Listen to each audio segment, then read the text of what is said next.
दोस्तों मैं बोलना तो उत्थे जाके चाहता सीगा जिथे किसानां ने धरना दिता, पर जदों उन्हां नाल मेरी गल होई उन्होंने स्पष्ट लफ्ज़ां दे विच एक गल कही कि असीं सियासी बंदियां कोलों थोड़ा परहेज कर रहे हैं क्योंकि उन्हां दे डंगे होई असीं इत्थे बैठे हाँ। और बदकिस्मती है साडी कि जिस देश का नारा ये रहा होवे जय जवान जय किसान, ते अज वो किसान अपने हक्कां लई सड़कां दे उत्ते रोल रहा होवे। कोई टाइम सीगा जदों किसान ये तय करदा सीगा कि सत्ता किस नूं देनी है, अज सत्ताधारी तय कर रहे हैं कि किसान नूं की देना। और किसान विचारा जिवें ये कह रहा होवे कि जुबान तो खोल नजर तो मिला जवाब तो दे, मैं कितनी बार लुटा हूं मुझे हिसाब तो दे। मैं गल कर लगा जिस ऑर्डीनेंस नूं लैके किसान ये धरने दे उत्ते बैठा, जिन्हों रोकण करके वो सड़कां दे उत्ते उतरिया पिया, ਉਹਦੇ ਵਿੱਚ ਤਿੰਨ ਜਿਹੜੇ ਬਿੱਲ ਜਿਹੜੇ ਇਹਨਾਂ ਪਾਸ ਕੀਤੇ ਉਹ ਕਿਹੜੇ ਕਿਹੜੇ ਆ। Number 1 farmer produce trade and commerce. ਇਸ ਐਕਟ ਦੇ ਵਿੱਚ ਕਿਸੇ ਵੀ ਇਨਸਾਨ ਕੋਲ ਸਿਰਫ ਉਹਦਾ ਇੱਕ ਪੈਨ ਕਾਰਡ ਜਿਹੜਾ ਹੋਣਾ ਜ਼ਰੂਰੀ ਆ। ਇਹ ਵੀ ਦੱਸਣਾ ਜ਼ਰੂਰੀ ਨਹੀਂ ਕਿ ਉਹਦੇ ਖਾਤੇ 'ਚ ਪੈਸੇ ਹੈਗੇ ਆ ਕਿ ਨਹੀਂ ਹੈਗੇ, ਉਹਦੇ ਕੋਲ ਨਗਦ ਪੈਸੇ ਹੈਗੇ ਆ ਕਿ ਨਹੀਂ ਹੈਗੇ, ਉਹਦੀ ਬੈਂਕ 'ਚ ਕੋਈ ਲਿਮਟ ਹੈਗੀ ਕਿ ਨਹੀਂ ਹੈਗੀ, ਕੋਈ ਬੈਂਕ ਉਹਦੀ ਗਰੰਟੀ ਲੈਂਦਾ ਕਿ नहीं ਲੈਂਦਾ। कुछ भी ना होवे पर वो किसान की फसल जिहड़ी खरीद सकदा। शर्त यह रखी गई है कि 3 दिनां दे विच विच जिहड़ी किसान नूं अदायगी करनी ज़्यादा जरूरी है, ते जे वो अदायगी नहीं करता, जे कोई झगड़ा पै जांदा ते किसान वो केस लैके SDM कोल जा सकदा। जे उत्थे भी नहीं निबड़दा ते फिर DC कोल जा सकदा, ते जे DC कोल भी नहीं निबड़दा ते फिर अगे ना कोई अपील ते ना दलील। जिवें अंग्रेज़ां वेले एक एक्ट आया सीगा नो अपील नो दलील, इनू रॉयलट एक्ट कहा जाता सी। उस तरीके का कानून जिहड़ा हुण केंद्र सरकार फिर लैके आ गई। हुण मैं पुछना चाहुंदा कि जे किसान दे कोई पैसे मार लूगा ते कौन जिम्मेवार है। इस साडे देश दे विच एडे एडे नौसरबाज बैठे आ जिहड़े घर बैठे लोकां दे खाते चों पैसे कढा लैंदे आ, फिर किसान उन्हां दे चुंगल चों, किसान उन्हां दीयां छातर चालां चों किस तरह बचूगा। ते दूजी गल फिर जिहड़े वड्डे वड्डे कारोबारी आ जिन्हां ने किसानां दी सारी फसल खरीद लैनी आ, जिन्हां ने सारी सौदेबाजी करनी आ, जिन्हां दा सारा कारोबार ते कब्जा है, उन्हां दे खिलाफ किहड़ा DC किहड़ा SDM उन्हां दे खिलाफ जाके फैसला करन दी हिम्मत कर सकदा वा। कोई एक फैसला दस दो मैनूं वड्डियां फर्मां दे खिलाफ होया होवे। इत्थे ते हाल तो बन जानी आ किसान दी कि था इरादा शिकायत तेरी करेंगे हाकिम से, मगर वो भी कम वक्त तेरा चाहने वाला निकला। किसी ने सुननी नहीं होती।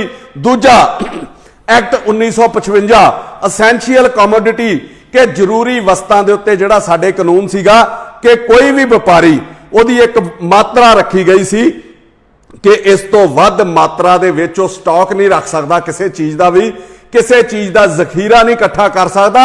कारण की सीगा कि यदी ब्लैक जिहड़ी मार्केटिंग आ वो घट करने वास्ते कानून सीगा। हुण एक आदमी एक व्यापारी जिन्हां दा सारे हिंदुस्तान के व्यापारां दे उत्ते कब्जा वा, वो सारे देश का अन्न भावें खरीद लवे ते दूने मुल तक वेच सकदा, उन्होंने कोई पुछण वाला नहीं। इहदे नाल महंगाई वधनी आ, जनता भुखी हो जानी आ, क्योंकि किसान ते स्टॉक कर ही नहीं सकदा। उन्होंने ते विचारे नूं टेंशन हुंदी आ भी किदण उहदी फसल पक्के किदण वड्डी जावे, ते उसे दिन वो अरदासां करदा रहिंदा भी ये सुखी सांदी मंडी दे विच पहुंच जावे। अद्धियों वध ते आबादी हिंदुस्तान दी पहलां ही भुखी सौंदी आ देश दे विच। इस तो बाद ते साडे देश दा रब ही राखा। पहला तो असीं सुणदे हुंदे सीगे कि जिस परमात्मा ने पैदा किया वो आपे रोटी भी देऊगा, ते हुण इह कहावत ही बदल जानी आ। हुण ते इह होगी कि जिहदे उत्ते वड्डे घराणिਆਂ दी नज़र मेहरबान आ उन्हां नूं रोटी वो आपे देणगे, बाकी भावें भुखे मरदे रहण। नंबर 3 जिहड़ा एक्ट आ ਉਹਦੇ ਵਿੱਚ ਕੀ ਆ कि farmers agreement on price assurance and farm services के कंट्रैक्ट बेस दे उत्ते किसान नाल एक करारनामा कर लिया जाऊगा। जमीन का नहीं फसल का जिहड़ा ठेका कर लिया जाऊगा कि ਉਹਦਾ रेट जिहड़ा पहला ही तय कर लिया जाऊगा कि मान लो किसी की फसल का भाव जिहड़ा वध गया पर कंपनी ने जिहड़ा ਉਹਦੇ ਨਾਲ रेट तय किया आ उसे रेट के उत्ते ਉਹਦੇ कोलों फसल खरीदी जाऊगी। ते जे किते रब ना करे बाजार दे विच भाव घट गया तो वह कंपनी को एडे एडे अधिकार आ, वो कोई भी नुक्स कढ़ के जिवें किसी नाल लड़ाई झगड़ा ही घर च करना होवे ते सब्जी चों वाल कढ़ लईदा वा, इसे तरीके का कोई नुक्स कढ़ के उहदी फसल नूं जिहड़ा डिनाई कर दूगा, वो चुकण तो इनकार कर दूगा, ते किसान विचारा थां थां ते धक्के खांदा फिरूगा अपनी फसल वेचण लई। ਤੇ ਜੇ इस दौरान कोई कुदरती मार पै गई तो उन्होंने कोई पैसा भी नहीं देगा। सिर्फ ये 3 कानून ही ना समझे जान, किसानी नूं खत्म करने लई होर किहड़े-किहड़े फरमान जिहड़े जारी किए जा रहे हैं जिहदे वल लोकां दा जे ध्यान नहीं जा रहा। एक कानून होर है इंडियन इलैक्ट्रिसिटी एक्ट 2003 दा इलैक्ट्रिसिटी अमेंडमेंट एक्ट 2020, ये 3 च एक कानून सीगा, उन्होंने हुण सोध करके 2020 दे विच एक कानून नवां लैके आंदा गया बिजली दे उत्ते कि 1947 जदों देश आज़ाद होया उस तो बाद एक इंडियन इलैक्ट्रिसिटी एक्ट बनया सी 1948 दे विच कि बिजली दी जिहड़ी पैदावार आ ਉਹਦੇ सारे अधिकार जिहड़े ਉਹ सरकार कोल रहणगे, क्योंकि ये डिवेलपमेंट का साधन आ ना कि कमाई का, इस तो कमाई नहीं करन दित्ती जाऊगी। ते 1965 दे विच जदों देश दे विच अकाल पिया सीगा, रोटी दे लाले पए सीगे, ते उस टाइम साडे प्रधानमंत्री जिहड़े सीगे श्री लाल बहादुर शास्त्री, उन्हां दीयां हदायतां दे उत्ते एक हरी क्रांति ग्रीन रेवोल्यूशन लैके आंदा गया सीगा, जिन्हों नाम दिता गया सीगा जय जवान जय किसान। ते खास करके ये जिहड़ा ये हरी क्रांति सी, ये पंजाब लई सी कि उन्हां कहा सीगा कि बिजली बोर्ड भावें घाटे च चला जावे, भावें कर्जा चुके, पर किसानां नूं जिहड़ी पूरी सहूलत दित्ती जाऊगी, क्योंकि मुख टीचा सीगा देश दे विच अनाज पैदा करना। और उदों दसदे आ कि दुनिया की जिहड़ी सब तो वध पैदावार वो पंजाब ने कीती सी और सारे भारत नूं पंजाब कल्ले ने रोटी खवाई सीगी।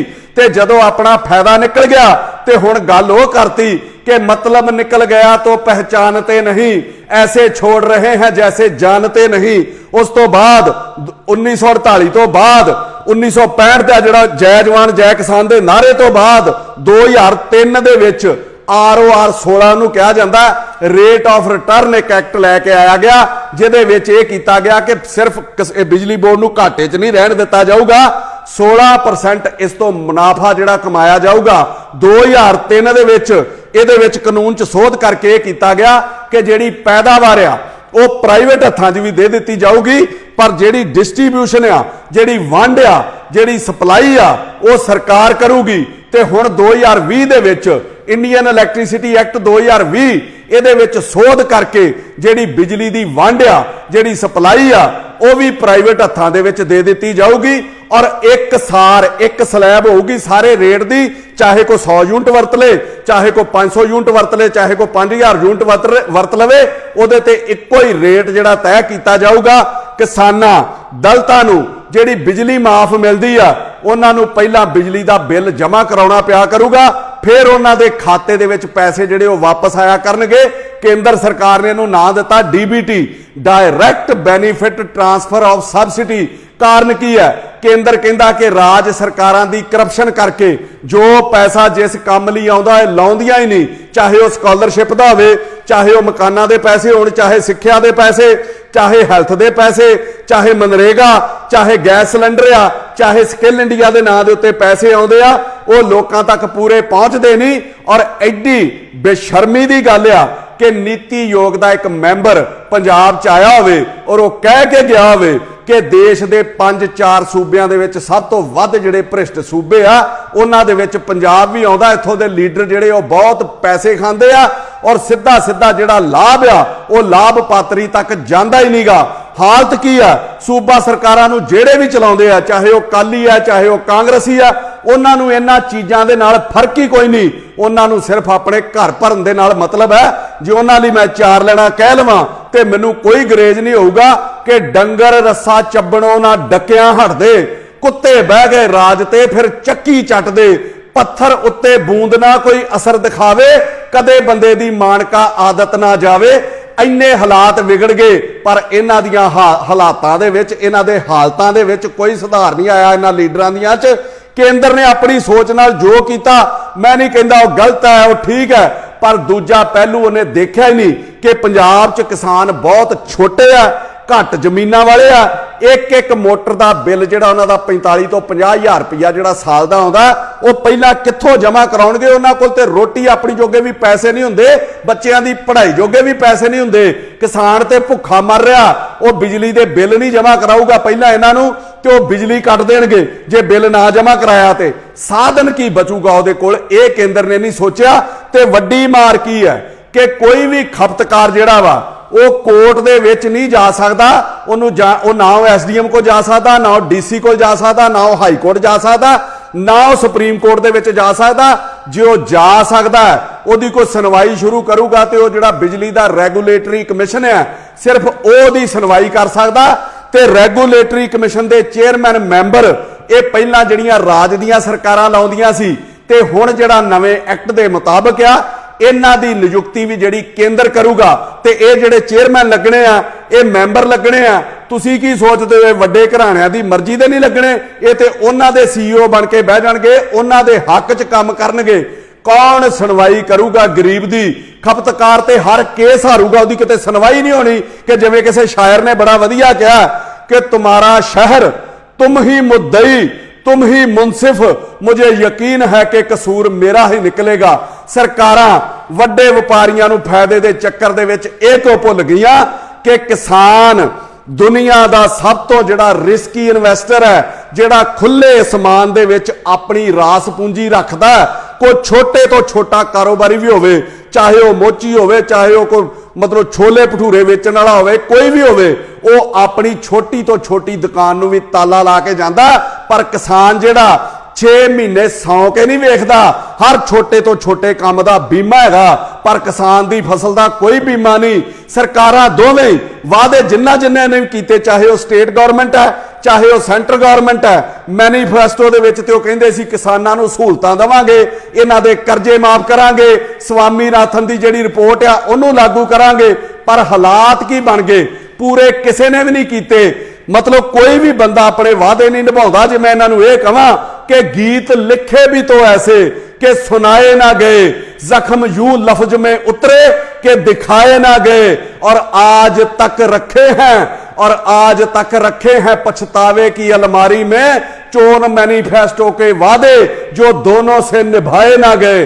स्वामीनाथन होना दी रिपोर्ट दे विच की सीगा, हुण मैं तुहाडे ध्यान च लियावां।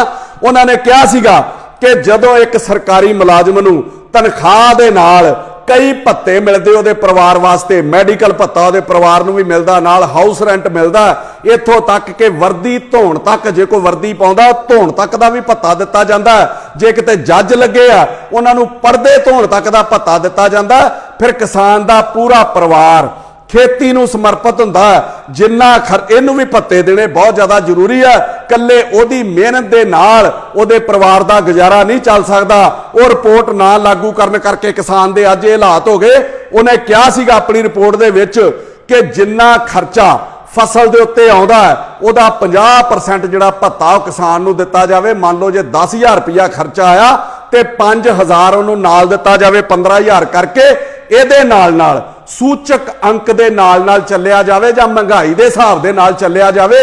जिवें 1970 दे विच किसी सरकारी मुलाजम की तनख्वाह 50 रुपये सीगी, अज उहदी तनख्वाह 2020 दे विच 50 सालां बाद 1 लाख रुपया हो गई।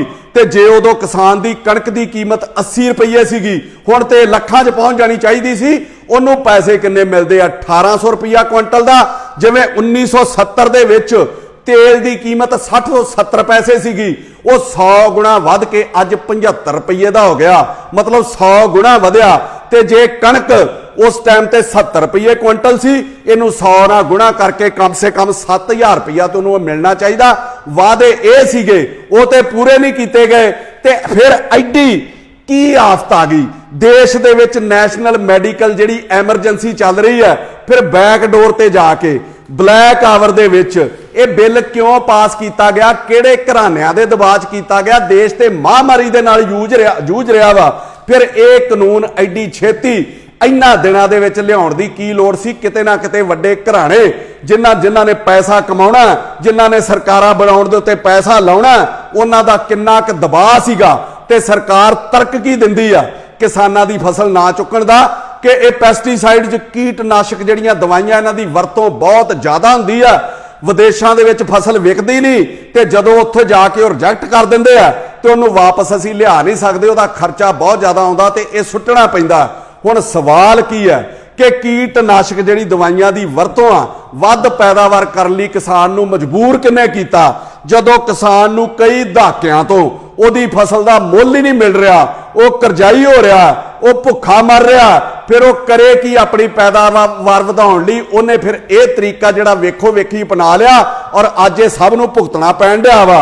ਹੁਣ मैं सरकार ਨੂੰ ਪੁੱਛਣਾ ਚਾਹੁੰਦਾ, चाहे वो केंद्र दी है चाहे पंजाब दी है, वो दसे कि MSP मिनिमम सपोर्ट प्राइस जिहड़ी है ਉਹਦੇ ਚ 23 फसलां आउंदियां ते सरकार ने अज तक ਝੋਨੇ ते कणक तो बिना चुक्या की आ किसान दी हालत लई अज जिम्मेवार कौन है?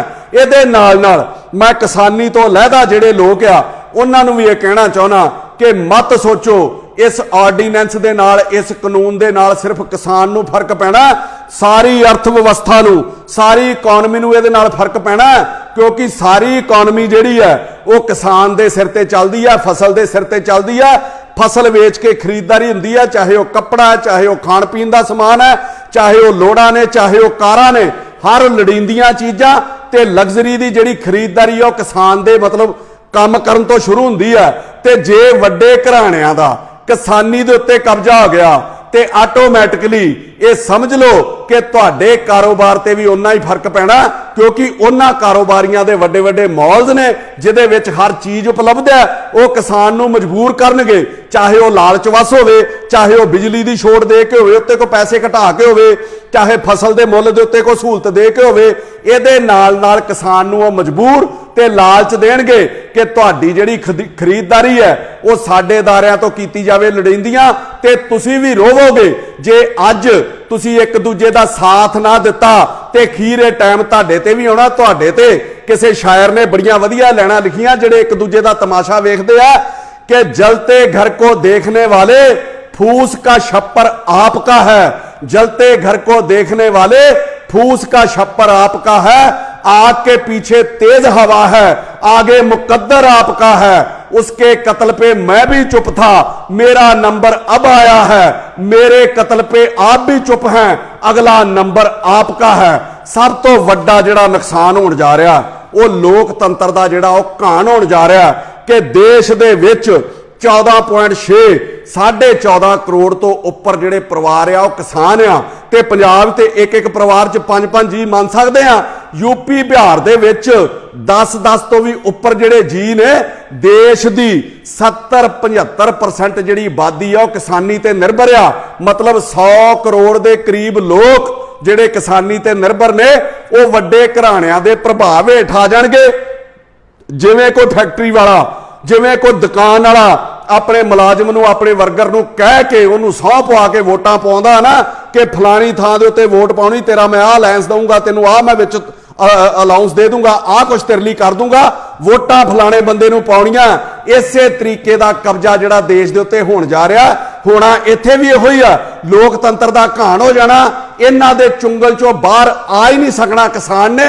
और ये लोग अपनी मर्जी नाल वोटां पवा के वड्डे वड्डे घराणे अपनी मर्जी दे नाल देश दा प्रधानमंत्री बनाउणगे, अपनी मर्जी दे नाल देश दा मुख मंत्री बनाउणगे। जिवें ईस्ट इंडिया कंपनी आई सी ते हौली हौली उन्हें पूरे देश दे उत्ते कब्जा कर लिया सी अंग्रेजां ने, उसे तरीके ही हुण होण जा रहा। अखीर दे विच मैं कहूँगा कि देश विक रहा, रेलवे विक गया, एयरपोर्ट विक गए, बिजली विक गई, सड़कां विक गईयां भी टोल थां थां ते लगे ने, टैलीफोन विक गए, इंश्योरेंस विक गई, नौकरियां तक प्राइवेट जिहड़ियां हत्थां दे विच आ गईयां ते होर जिहड़ा बड़ा कुछ वेचण दी तैयारी सीगी। इहदे नाल नाल अज जिहड़ा किसान नूं भी वेच दित्ता गया। कसूर किसे नेता दा नहीं, किसे अफसर दा नहीं, वड्डे घराणिਆਂ दा नहीं, कसूर लोकां दा कि 1947 च आज़ादी लैण तो बाद असी इहो जी नींद सुते, सानू होश ही नहीं आई ते चोर साडा सारा कुछ ही लैके चले गए ते असी अजे तक भी नहीं उठे। लोग अपनी मौत आप मर रहे हैं। मैं समाप्ति च कहन लगा कि अंधेरा ढकले सूरज को तो उजालों की खता क्या है, अंधेरा ढकले सूरज को तो उजाले की खता क्या है, लगी हो सेंध दीवारों में तो ताले की खता क्या है, किसी के रूप की मदरा नशे से भी नशीली हो, कोई पीकर मर जाए तो प्याले की खता क्या है।